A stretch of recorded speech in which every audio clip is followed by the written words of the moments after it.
Act 2 of Alias Miss Sherlock by Arthur Lewis Tubbs. Act 2.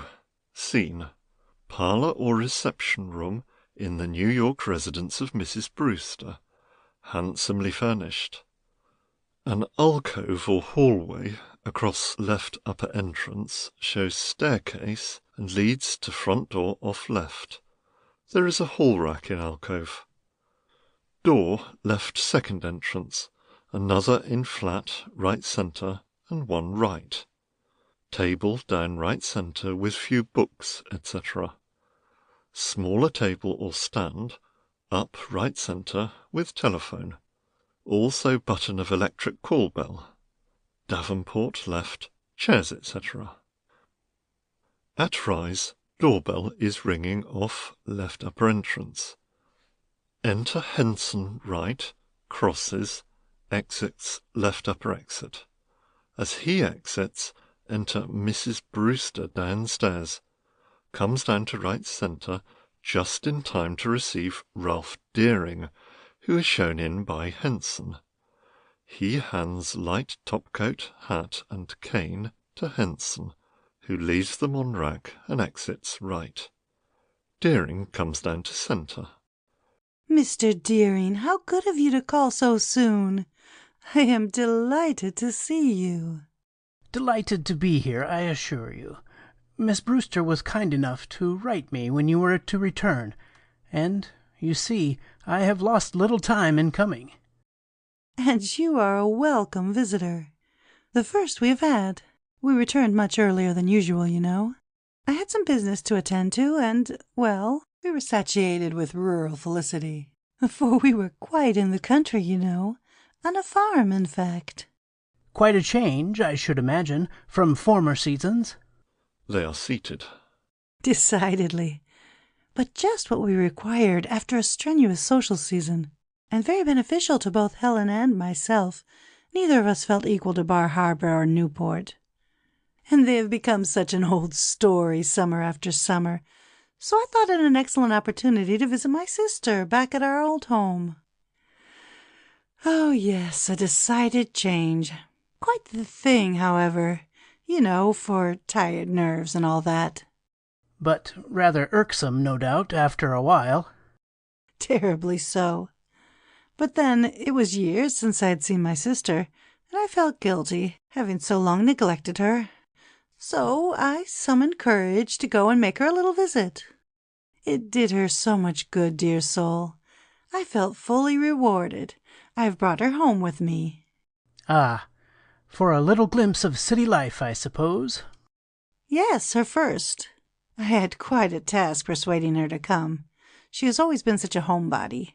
Formally resisted all my importunities to come and stay with me. Of course, she is quite out of her element here. Not that she is not a dear, but such a little country mouse. So shy. I'm sure you understand. She rises. He does the same. I will call Helen. She will be delighted to see you. Goes up, presses button. You think so? I'm sure of it. Enter Henson, right. Henson, inform Miss Brewster that Mr. Deering is here. You will find her in her room. Exit Henson, left upper exit, up the stairs. I think you understand what my feelings are toward your daughter, Mrs. Brewster. At least, I hope you will not be displeased if I tell you that it is my desire to make her my wife. Nothing could give me greater happiness. Ah, to be sure of my dear child's future in your care. It would indeed be a blessing. The greater share would be bestowed upon me, I am sure. But may I hope that Miss Brewster, Helen... You will meet with no discouragement in that direction, I am sure. She pauses as she sees Helen, who comes downstairs. Deering also sees her, goes part way up centre to meet her. Helen comes down, greets him with politeness but little show of warmth. Miss Brewster, it has been a long time. Henson comes downstairs, exits right. How do you do, Mr. Deering? It is very kind of you to call so soon after our return. I was only too glad to have the opportunity. In fact, I came up from my country place expressly for the purpose of being the first to welcome you. How very, very kind of you, was it not, Helen? Most kind, I am sure. Mrs. Brewster, who has gone upright. I hope you will stay to dinner, Mr. Deering, and take such as we can offer you. Things are not wholly in running order yet, but— Thank you, but I scarcely think I shall be able to do so today. May I not hope to come again soon? Indeed, yes. Only let us know. And now, if you will excuse me. He assents. She exits right. I hear you had a very quiet summer, Miss Brewster. Quite in the midst of rural felicity. Oh, that is what Mother calls it, is it? I am afraid she would speak in less poetic terms if she were to express her real opinion. We were unutterably bored. I thought it would never end. I think I understand. You were not in the right setting there, you who were made for big places, for brilliant crowds, regal surroundings, where you can reign as queen. Helen, smiling, with a lift of her eyebrows. Dear me, who is getting poetic now? You honor me too much. No, I could not do that. He gets close to her, speaking with a warmth of feeling which repels her, though she means to encourage him. In spite of herself, however, slightly drawing away. You know my feelings for you. This is not the first time I have tried to express them.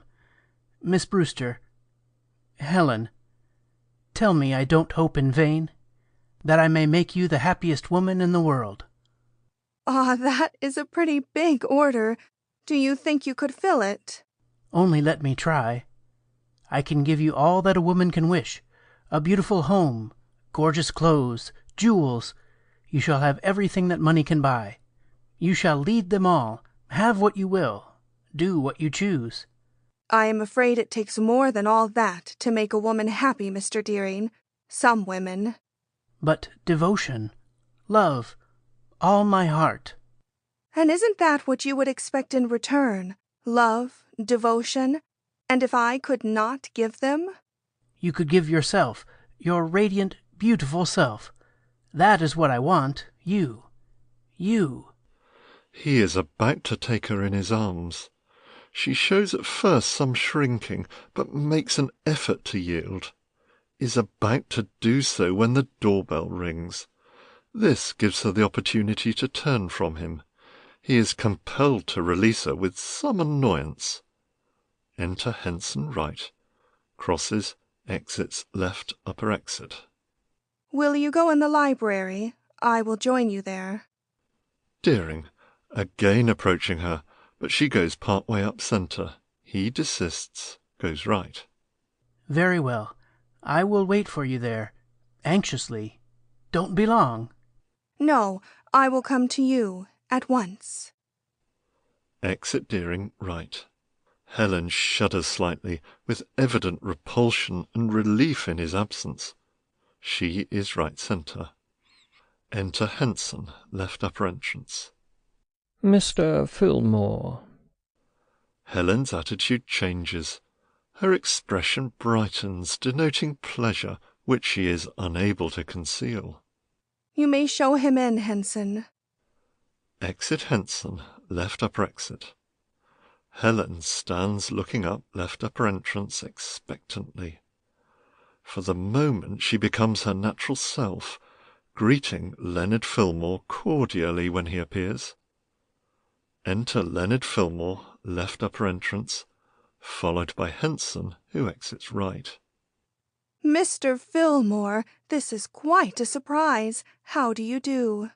Fine, thanks, and feeling better still now. Needn't ask how you are. You're looking scrumptious. My, all of that? Well, apples agree with me, you know. And biled dinners. Squash pie? Say, the farm lost all its charm after you left. Excuse me. I guess there's no law against paying a few compliments. I'm a lawyer, and I know, you see, if a fellow means 'em. With you and Miss Newcomb both gone, well, it was too much for me. One cannot imagine the farm without Aunt Sarah. How glad she will be to see you." I suppose she will. How is she? "She's well, a bit homesick though, I fear, but brave, as I also try to be. But it's hard with all we have on our minds, and trying to keep it from Mother." So she doesn't know yet? "No. I want to keep it from her as long as possible. She has enough to bear. Oh, Mr. Fillmore, what is going to happen? Do you think they will find my brother? Convict him? I cannot think of it. I dare not." We're going to do everything there is to be done for him, and I feel it in my bones. Everything will come out all right. Why, I don't see how fate itself could defeat such a spirit as your Aunt Sarah shows. She's just bound to save her boy, as she calls him, and in spite of all obstacles, I feel that she'll do it, and I mean to help. Just you leave it to us, and try to look on the bright side. I can't bear to see you worry. "You are very kind. You do help me. You make me feel better." Do I? That's great. I'd like to feel better too, if you just say the word. I know I haven't the right to ask it, just a plain country lawyer like me, but you're not mad, are you? "Mad? Why, of course not. How could I be? Besides, being poor is no disgrace. And as for plain, well, there might be two opinions about that." Leonard, impulsively forgetting himself. Miss... Helen? Helen, suddenly realizing that she is encouraging him too much, changing her mood, repulsing him, though not too pronouncedly. "But Dick, you haven't told me. What about him? Where is he?" That's right. We have no right to think of other things now. But you see, I sort of forgot, and... Why, he's here! I brought him with me. "Here?" Yes, we stayed there in Brookville nearly a week, after you all left, and then I decided the only thing to do was to bring him here, have him give himself up, and stand the chances. Miss Newcomb thought so, too. "But if they convict him..." Well, there doesn't seem to be much use running away. He wants to, thinks they'd never find him, but they always do, and it would be all the worse when they did. They'd hold it against him that he was afraid. "Afraid? Of course he's afraid. So am I. Afraid of the horror, the disgrace. Oh, it seems too terrible to be true. How can I ever bear it?" Oh, say now, don't give way like that. I can't bear to see you, Helen, looking left upper entrance. "Is he there?" Yes, your man remembered him, it seems. "Henson? Yes, he has been with us for years." And he's keeping him out there for the present. Do you want to see him? "No, not yet. I can't. I have a caller. He is waiting for me in the library." Oh, a he caller. "Yes, and a very important he. So I ask you to excuse me. I will have Henson tell Aunt Sarah you are here." Goes up, is about to press button. Oh, all right. And then after a while, will you, have him inform you that I am still here? "Perhaps, if I can get rid of that other he." She smiles, not wholly able to conceal her real feelings for him. He looks relieved. Thanks. Enter Henson, left upper entrance. "Henson, tell Miss Newcomb that Mr. Fillmore is here. You will find her in her room, I think. The blue room." Exit Henson upstairs. Blue room. Pretty appropriate, seems to me. Kind of in that state myself, unless you change it. Helen ignores this remark, though she looks back with a faint smile as she exits right. Leonard looks after her adoringly, goes upright, then comes back, shaking his head doubtfully, but with an expression of determination. Enter Henson, coming downstairs, partway to centre. Miss Newcomb will be right down, sir. About to go, lingers. Beg pardon, sir, but Master Dick, he looks very down and sick-like. Is anything the matter, may I ask, sir? Why, I guess he just isn't feeling his best. No, sir, that's how it struck me, sir. I hope you will pardon me if I seem too familiar, but Master Dick always was a favourite of mine, and I've wondered often, without daring to mention it, what had become of him, so to speak, and how he was.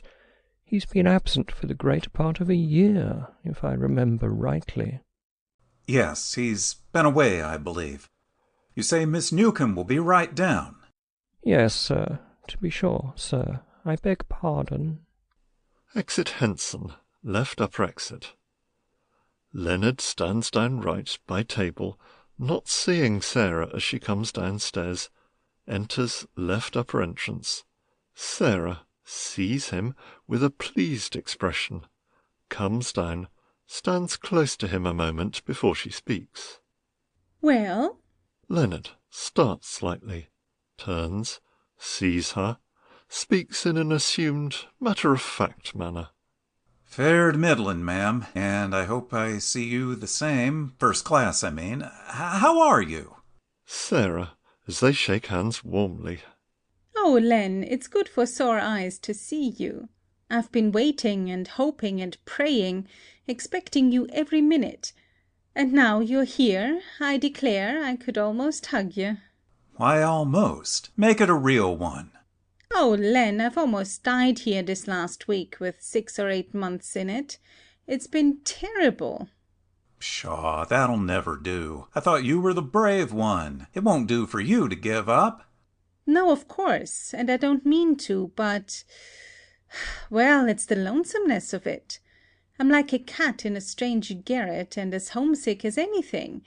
At least, I suppose that's what the feeling is I've got here, and... oh, all over me. But sit down, Len, and tell me everything. They sit. Leonard, pretending to misunderstand her. Well, when I left, the brindle cow was beginning to wean her calf, the pigs were fatter than ever and just fit to kill, Aaron Flint seemed to be getting along a little better in a certain direction. I guess their being left there alone sort of softens the obdurate lady, and, anything else? Leonard Fillmore! You know it isn't all that I want to know. Of course it's that too, and I'm glad if Lilian has begun to give in a little, though goodness knows it's time. But it's my boy, Len, Dick. How is he? Where is he? And... oh, he's well and safe, and not far off. But first, I want to hear about you. How do you like it here? oh, as well as could be expected, I suppose. Me in this highfalutin place. But I've wished I was back home every minute. Such foolishness. Such extravagance. Well, it was your own doings. You would do it, you know. Yes, I know, and I'm not sorry as I know of. But it's something terrible, the way Em has lived and got into debt, trying to keep up appearances, as she calls it. It's simply scandalous. A butler and everything. Land, he's the stiffest thing in the shape of a man I ever did see. I was fairly afraid of him at first, the way he puffed himself up and said, "Yes, madam," "No, madam," and "Madam this," and "Madam that," till I up and told him I wasn't a madam, and had no desire to be, and wouldn't he please just call me Miss Newcomb. I'm beginning to get a little bit used to him now, and to a few other things, but I declare, I guess the farm's the place for me. Nonsense. I'd trust you with the best of them. They can't make a fool of you. Too late, maybe. But maybe it'd be just as well to let some folks think they can. Who? Why? Well, some of the city folks, the kind that think us from the country are all as green as grass. Maybe I can get the best of some of them and find out a few things all the easier if I let 'em think I don't know a streetcar from a steamboat. Not but what I do, and I guess I can see through a barn door when it's wide open. Well, I should say you can. But if some of the big bug detectives and all that are trying to find Dick and prove he's what they'll say he is, think I'm but a poor, simple, little old maid from the country, Why, I guess it'll make the way all the clearer for me when I try to show him a thing or two. Well, now, I don't know, but there's something in that. I'm here to save my boy, and it's any means to that end. You know how crazy I've always been about reading those detective stories, Len. Murder mysteries and such. Trash, you call 'em. Why, yes, I guess you've read 100. Say 700 and you'll be nearer to it. Well, I'm glad I have. They've sort of given me an insight into things, clues and such. I feel as if I could beat the best detective in New York City at his own game. Well, I'd like the chance, and maybe I'll have it before we get through. I guess you'll find it a hard job, Miss Newcomb. They're a slick lot, and I'm afraid in this instance they'll have it pretty much their own way. To tell the truth, I don't see a loophole as yet. But there must be one, Len. There's got to be. There always is. In all those detective stories, the one you're sure did it and that everything's against never did. It's when they come up against a blank wall and you think there's no way around, through, or over, that a way opens up after all. And there will this time, Len. There must. I hope so. But don't you think you need a bigger man than I am to help you, Miss Newcomb? I'm only a country lawyer, after all, you know, without much experience. Now, see here, Len Fillmore, don't you begin that all over again. You know my opinion, and that ends it. If you're not what they call a big man yet, you're going to be, and maybe this is your chance to prove it. I want you to show 'em what you can do, you and me together, in spite of the best of them. They may think we are two greenies from the country and as easy as pie. Well, let them think so, till we open their eyes and show them a thing or two. Leonard, giving her his hand. We will. Put it there. That's the way to talk. Go ahead, don't leave a stone unturned till we've overthrown that stone wall we're up against. I'm back of you with all I've got, to my last cent, all I can beg, borrow, or— I was going to say steal, and I don't know, but I'd do even that to save Dick. But where is he? Can't I see him? Sure, he's right here. Here? In this house? And you haven't told me all this time? Going up, looking off left upper entrance, excited. Where is he? I want to see him. And so you shall. But I want to be sure his mother doesn't know he is here. Helen, Miss Brewster, thinks it best for her not to know about it yet. There is no danger. She's gone to her room and won't come down till dinner's ready, probably. Where's Helen? Have you seen her? Why, she just went in what they call the library to see a caller. A he one. Oh, I suppose it's that rich Mr. Deering her mother's trying to catch for her. She can't endure him, and I know it, since she saw a certain other he I could mention. Miss Newcomb, you're on the wrong scent. There isn't a chance in the world for me. Who said anything about you? I guess there's more than two he's in the world. At any rate, she ain't good enough for you. Vain, stuck-up thing. No, she isn't that. You wrong her. Oh, sticking up for her, are you? Sure sign. I guess you can't fool me. I've read too many detective stories, you know, not to see a clue when it's laying around loose, and I found a pretty good one some time ago, in that direction. But don't you think you're up against another stone wall? Well, if I am, I'm pretty good at climbing over, and I might give you a boost if necessary. Thanks. I guess I'll need it. He has gone up to left upper exit. She is close to him. And now I'll get Dick. Exit Leonard, left upper exit. Sarah stands, looks off anxiously. There is a short pause, then Dick enters left upper entrance cautiously, looking about as if afraid. He looks much neater than in first act, but is still pale, showing signs of his fear and worry. Sarah welcomes him joyously, taking him in her arms in silence. He brightens a bit as he sees her. Sarah, after a moment's pause. Dick, my boy, my poor boy. Is nobody else here? Mother? Helen? Not now. You can see Helen in a few minutes, maybe. I don't know about your mother. She doesn't know yet, but we'll see. Just now I want you to talk to me a little. She has led him to Davenport, left, sits by his side. How are you, Dick? Keeping up bravely? I'm trying to, Aunt Sarah, but it's hard. It's been almost more than I could stand. If it wasn't for you and Mr. Fillmore, I guess I'd end it all. I couldn't face it alone. I don't know as I can, anyway. There doesn't seem to be a chance for me, not a chance.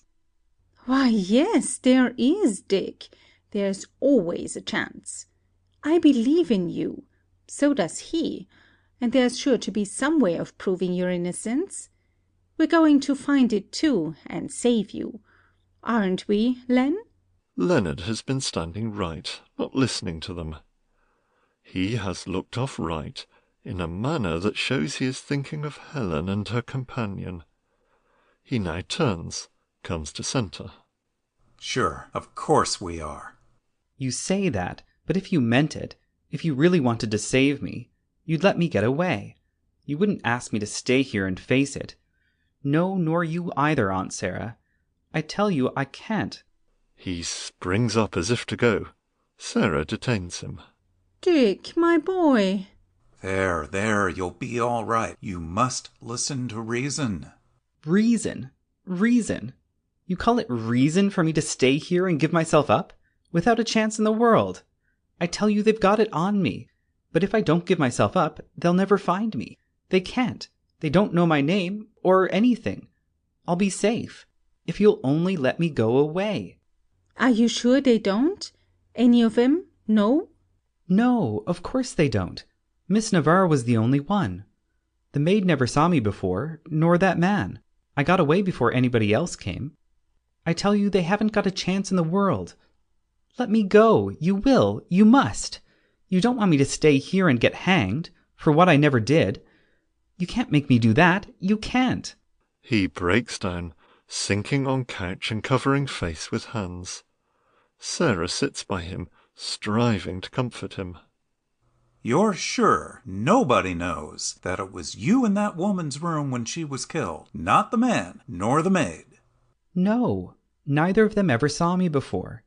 I used to meet Miss Navarre at the stage door and take her out to supper, but that night was the first time she ever let me go home with her. She didn't want to then, but I went. So you see, her maid never had seen me, and as for that man who was there, he was a perfect stranger to me. If that's so, why, the police haven't a thing to go by. No name, no picture, so long as neither of those two sees you. But would you want him to run away? If we believe him innocent, and that is his only chance, as it seems to be, I don't know but it would be the best thing for him to do. Yes, yes. Of course it is. That's what I've been trying to tell you all along, only you wouldn't listen to me. If I go away somewhere, it'll be all right. But if they find out who I am and catch me, I tell you everything is dead against me unless you let me go away. You will, won't you? Don't you see, Aunt Sarah? It's my only chance.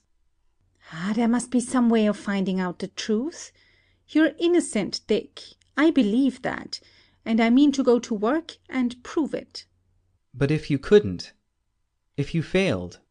Yes, Miss Newcomb, we've got to think of that, if you failed, and I'm afraid the chances are that you would. I've been looking into the matter thoroughly, trying to see what defense we could put up, and I must confess, it looks pretty dubious. The police say all they have to do is find their man. They've put their machine to work to find him, and it's more than likely they'll succeed if Dick stays here. When can I go? Tonight? Now? Oh, not tonight. You can't go tonight, Dick. You must stay here till tomorrow morning. Then Mr. Fillmore can see that you get away, if that's what's best. And I don't know but it is. You must be saved, Dick. Some way. But I can't wait. I'm afraid. He's right. He must go tonight. You keep him here for an hour or so, Miss Newcomb, and in the meantime I'll go and get some things ready, buy a ticket, and then come back for him. But where to? Where shall he go? Why not to the farm? Lily Ann and Aaron would look after him. No, not yet. They might trace him there, through his mother. They do all sorts of unlikely things, you know. He'll have to go farther away, say to the west. I'll buy a ticket. He can leave late tonight. Yes, I know I can do it. He braces up, looking more hopeful, rising. Leonard starts up left. All right, just as you say, Len. You go and make the arrangements. I'll take Dick up to my room. Nobody will see him there. But I suppose we'd better tell Helen? Yes, it would be best to let her know. We can still keep it from his mother. Leonard goes up, about to exit, but pauses, looks off right. They are coming, Miss Brewster and... Dick starts to go. Sarah holds him, then leads him to left second exit.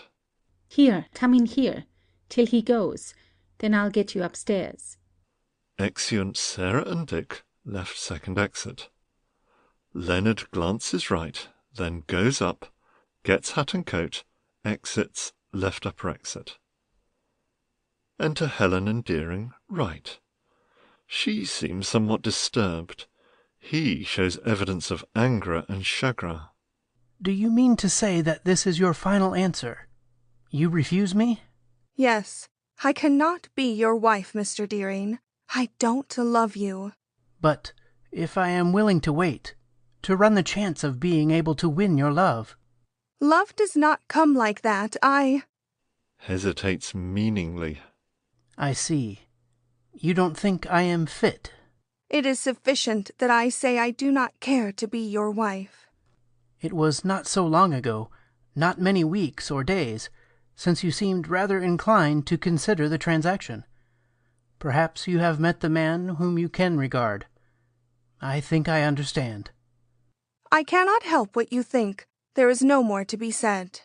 Starts right, about to go out. You may change your mind. A woman does sometimes, you know. If so, you may find the proposition still open. No, please, you will excuse me. She turns from him, rings bell, and goes up right. After slight pause, enter Henson, left upper entrance.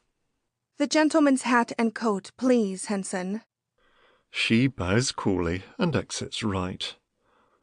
Deering stands looking after her, resentment, then anger, with a mean, vindictive expression dawning upon his face.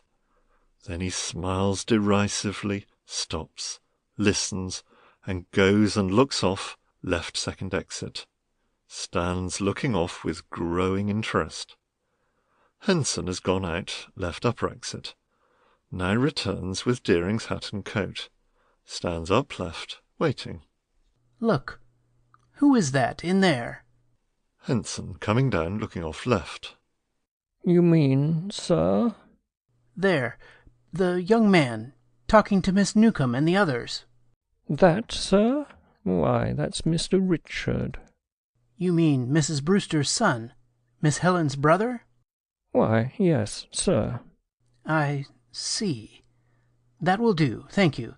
You needn't wait. Very well, sir. Exit Henson right. Deering is still looking off left with renewed interest, which becomes repressed excitement with something of exultation. He pauses a moment, then, with a gloating smile, goes up and takes the telephone receiver. Hello? Hello? Give me police headquarters. Yes, the Bureau of Police. The Chief of Police. At once, please. Waits feverishly. There is an appreciable pause. Then he speaks again, with tones that thrill with tense impatience. Yes. Yes. Is this police headquarters? Yes, the chief. It is most important.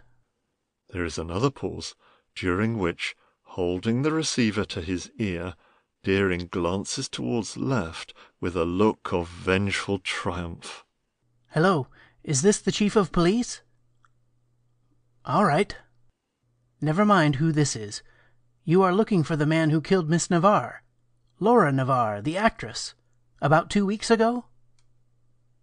Well, his name is Brewster, Richard Brewster.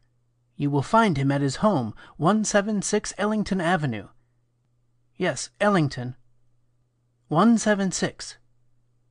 He is there now, but lose no time, send at once, or it will be too late.